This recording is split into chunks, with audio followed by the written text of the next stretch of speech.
السلام علیکم دوستو، کیسے ہیں آپ سب؟ 1947 کی تقسیم بر صغیر کو عام طور پر دو آزاد ریاستوں کے قیام کے طور پر پیش کیا جاتا ہے، لیکن جب ہم اس واقعے کو عام انسان کی آنکھ سے دیکھنے کی کوشش کرتے ہیں تو ایک بالکل مختلف تصویر سامنے آتی ہے۔ یہ صرف پاکستان اور ہندوستان کے وجود میں آنے کی کہانی نہیں تھی، بلکہ کروڑوں انسانوں کی زندگیوں کے اچانک بدل جانے کی کہانی تھی۔ آج جب ہم نقشے پر پاکستان اور ہندوستان کی سرحد دیکھتے ہیں تو شاید ہمیں صرف ایک لکیر ہی نظر آتی ہے، لیکن حقیقت میں یہ لکیر لاکھوں خاندانوں، بچھڑے ہوئے رشتوں، چھوٹے چھوٹے خوابوں اور انگنت یادوں کے درمیان کھینچی گئی تھی۔ اس سرزمین پر ہندو، مسلمان، سکھ اور دیگر برادریاں صدیوں سے رہ رہی تھیں۔ مختلف سلطنتیں آئیں، مختلف حکمران گزرے، کبھی سلطنت دلی کا دور آیا، کبھی مغلوں کا زمانہ آ گیا، پھر انگریزوں نے حکومت سنبھال لی، لیکن ان تمام ادوار میں عام لوگوں کی زندگی کسی نہ کسی شکل میں ایک دوسرے سے جڑی ہوئی تھی۔ بازار مشترک تھے، زبانیں ایک دوسرے سے متاثر تھیں، کھانے ایک دوسرے سے ملتے جلتے تھے، تہواروں میں شرکت بھی ہوتی تھی، اختلافات بھی موجود تھے، مگر یہ خیال کہ ایک دن کروڑوں لوگوں کو مذہب کی بنیاد پر اپنی زمینیں چھوڑنی پڑ جائیں گی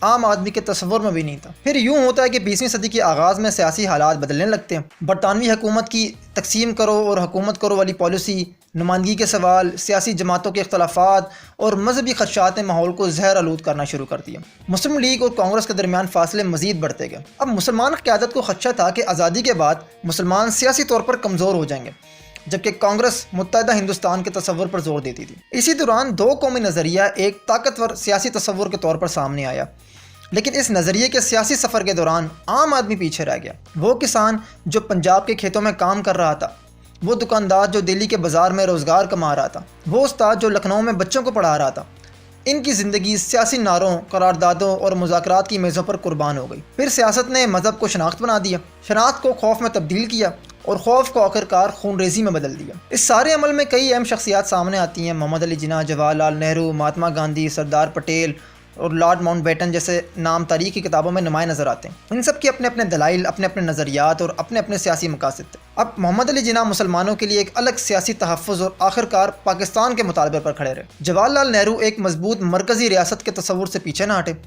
سردار پٹیل طاقتور سیاسی فیصلوں کے حق میں تھے۔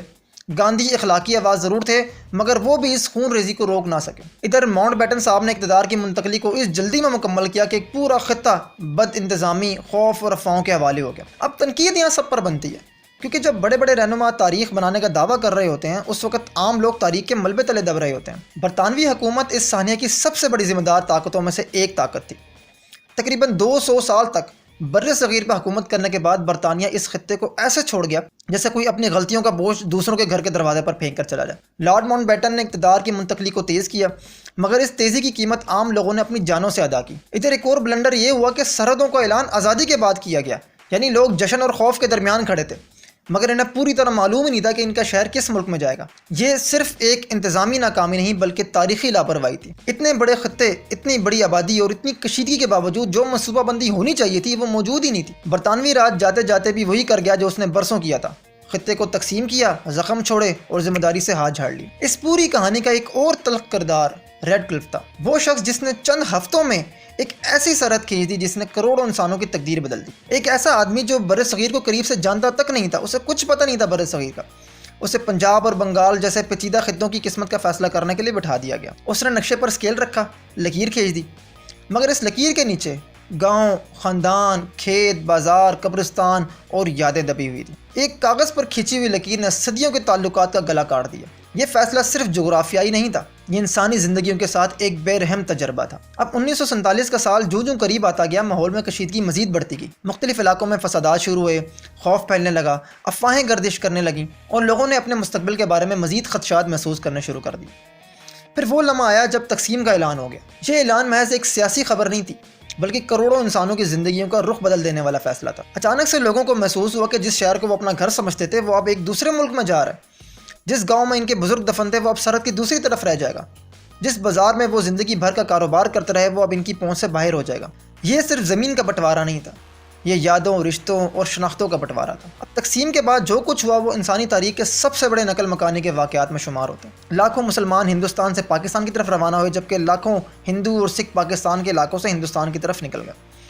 اس دوران جو فسادات ہوئے انہوں نے انسانیت کو بری طرح زخمی کیا۔ بعض علاقوں میں مسلمانوں کو نشانہ بنایا گیا، بعض علاقوں میں ہندو اور سکھ قتل ہوئے، کئی گھروں کو آگ لگا دی گئی، کئی قافلوں پر حملے ہوئے، کئی ٹرینیں منزل تک پہنچنے سے پہلے ہی موت کا سفر بن گئیں۔ تاریخ کا یہ باب اس قدر دردناک ہے کہ آج بھی اسے پڑھتے ہوئے دل بوجھل ہو جاتا ہے۔ مسئلہ سارا ادھر آیا کہ بعد کے برسوں میں ہر فریق نے اپنے زخم کو یاد رکھے، لیکن دوسرے فریق کے زخم کو وہ بھول گئے۔ ایک طرف مسلمانوں کے قتل کی داستانیں سنائی گئیں، دوسری طرف ہندو اور سکھوں کی ہجرت اور ان کے نقصانات بیان کیے گئے۔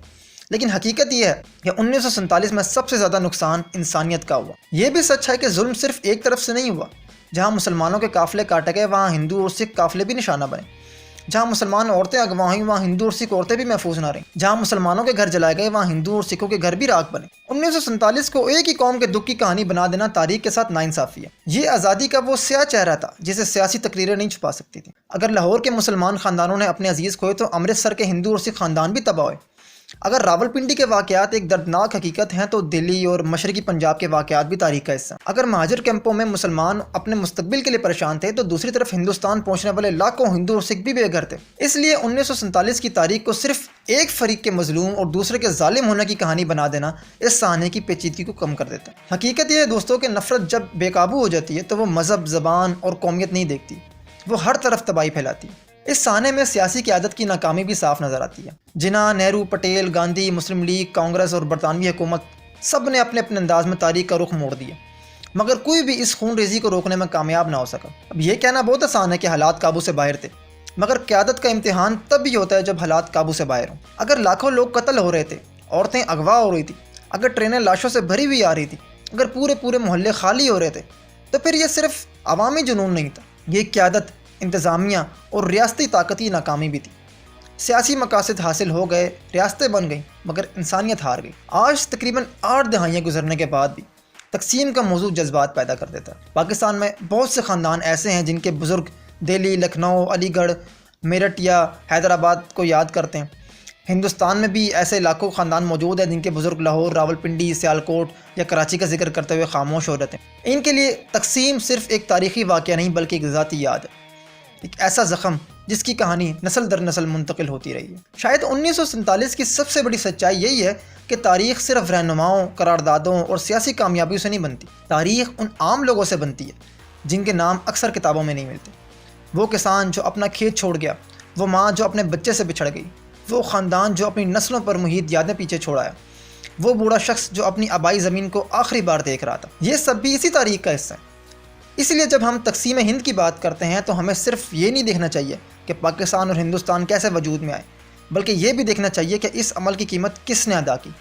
طاقتور لوگ نقشوں پر سرحدیں کھینچتے ہیں، مگر ان سرحدوں کی اصل قیمت عام لوگ چکاتے ہیں۔ 1997 میں بھی یہی ہوا تھا، لیڈر تاریخ میں نام بنا گئے، سلطنتیں اپنا سامان سمیٹ کر چلی گئیں، ریاستیں وجود میں آ گئیں، مگر عام انسان اپنے ہی گھر سے مہاجر بن گیا۔ یہی تقسیم ہند کا سب سے بڑا المیہ ہے۔